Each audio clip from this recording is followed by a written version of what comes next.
Travel, d'abord, ça a commencé comme un projet de performance. Alors l'idée, c'est de voyager et pas d'entrer dans le musée.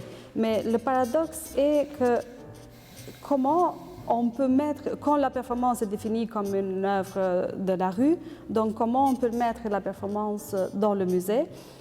Je me souviens comment Toscani il définit le musée. Il dit que mon musée, c'est la rue. Donc pour nous, la définition qu'on fait avec le projet que nous avons Transparent Travel, avec la valise transparente, nous on dit mon musée, c'est ma valise. Donc, ce petit espace rempli avec des objets prêts pour des interventions, ça devient un petit espace de musée. Alors, la valise devient un petit musée dans un grand musée. Le musée, ce n'est pas le seul lieu de faire l'art.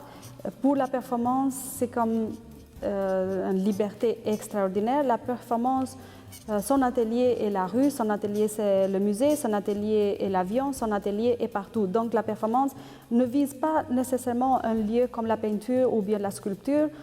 On peut performer tous les jours, à chaque moment. Donc juste le contexte, la façon comment on se met à créer l'action, ça fait une œuvre performative. L'œuvre d'art au cours du XXe siècle est devenue aussi contextuelle, est devenue intervention. L'œuvre d'art est devenue une forme malléable selon le contexte, le lieu, le temps. Alors le corps de l'artiste prend en charge une partie de l'œuvre d'art, une partie du statut de l'œuvre d'art, et la documentation de l'ensemble des gestes, des activités, des actions devient œuvre d'art avec le statut de l'image, de l'objet.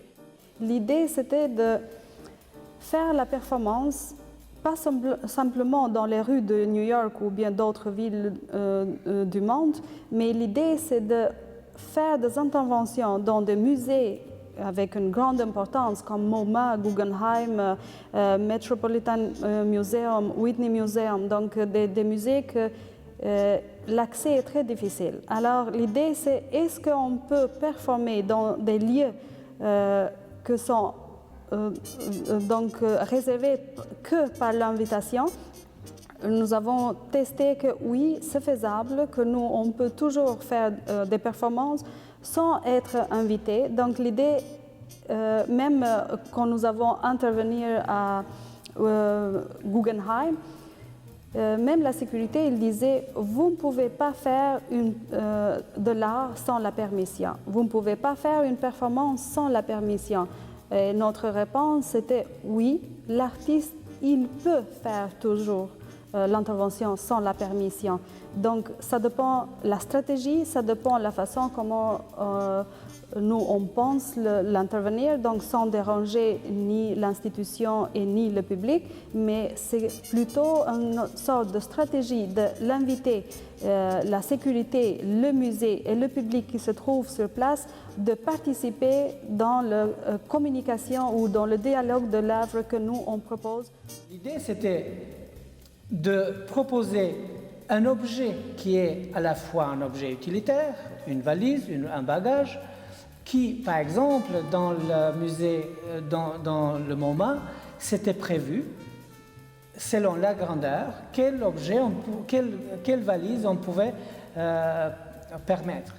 Dans d'autres musées, par exemple, au Métropolitain, on ne nous a même pas permis de dépasser la ligne de sécurité. Donc, juste devant la porte, on nous a refusé l'accès.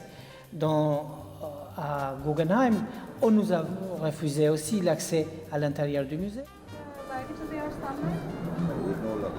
We was in MoMA.